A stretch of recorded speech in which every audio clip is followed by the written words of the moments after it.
In this video, we're going to look at the loci of complex numbers when they are equidistant from 2 points. So it's basically a set of points which is the same distance from 2 points, which is going to give us a perpendicular bisector. It's something that you may know already from construction from GCSE, but we're now just going to be doing it in the context of complex numbers. Let's have a look. So having looked at circles already, we now know that this means when it says mod z plus 3, that's the distance to the point minus 3.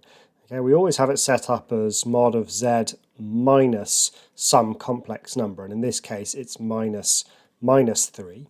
So that's talking about the distance to the point minus 3. This is talking about the distance to the point 2i. So let's plot those 2 points. The point minus 3 is here. The point 2i is here. And this is saying we want the distance between those to be the same, or rather we want all of the complex numbers whose distance to each of these is the same. So that is the set of points equidistant from these two. And that is the perpendicular bisector, which is this. So this line here is the point equidistant, because if you take any point z on here, then that distance, that is the distance to the point 3, and that distance, that is the distance to the point 2i, they are the same. So the modulus of that line is the same as the modulus of that line. So that is why when we have mod of z plus or minus something equals mod z plus or minus something else, we get a perpendicular bisector, a straight line.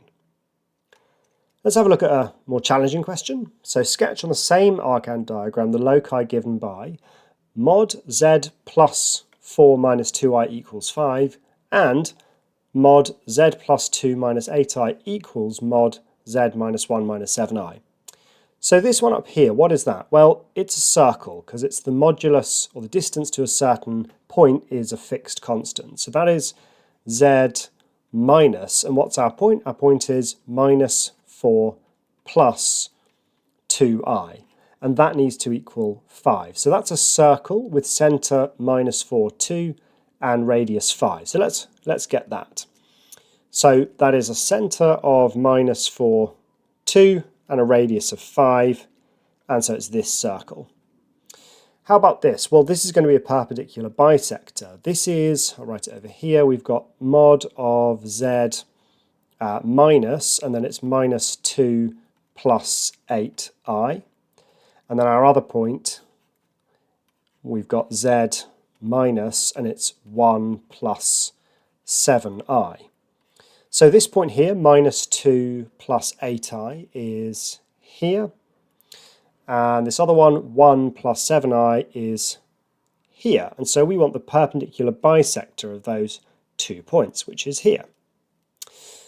Now it says, show that these loci intersect at 1 plus 6i. Now, since I've used GeoGebra to draw me very accurate circles and lines, I can just see that it intersects at the point minus 1 plus 6i. But how would we show that algebraically? Well, there's two approaches. There's a kind of forwards version and a backwards version. The forwards version would be to and I'll show you how to do this in a moment, would be to set up a Cartesian equation for the circle, a Cartesian equation for the straight line, and then solve those two. This is quite a lot of work, right? You have to first find the Cartesian equation of the circle. That's not too hard because that's simply x plus 4 squared plus y minus 2 squared equals 5 squared. Then you need to find the equation of this perpendicular bisector.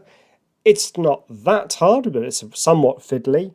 I'm not going to go through all the working of that because it's not ultimately the method I want to use, but you could do that and you'd get y equals 3x plus 9. And then you could do simultaneous equations. So that would work.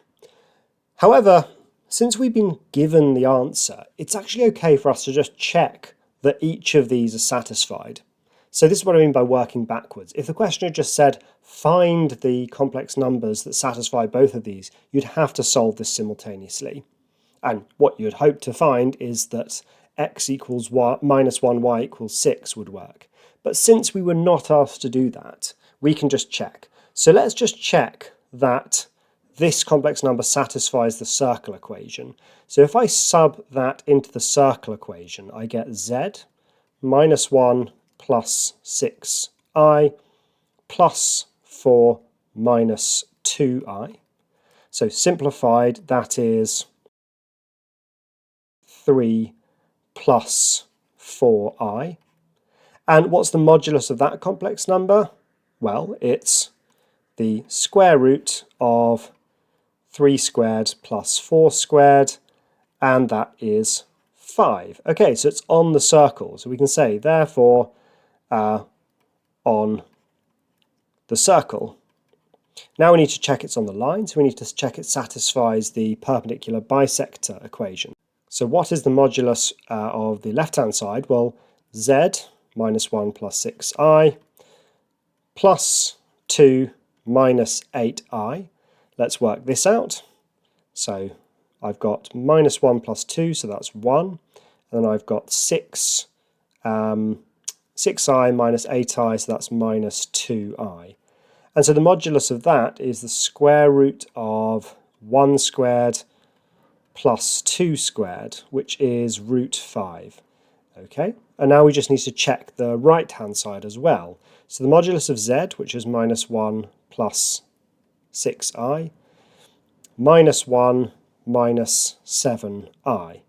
So let's gather up our real numbers. Minus 1 is minus 2, and 6i minus 7i is minus I. And what's the modulus of that? Well, it's the square root of 2 squared plus 1 squared, which is also root 5. So what have we shown? We've shown that this point here is indeed equidistant from these 2 points. So it's satisfied the perpendicular bisector problem. So therefore it is on the line.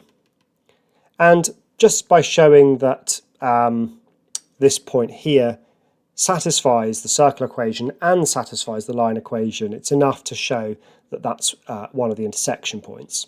Like I said, we could have solved this simultaneous equation, but it's probably easiest just to check like this.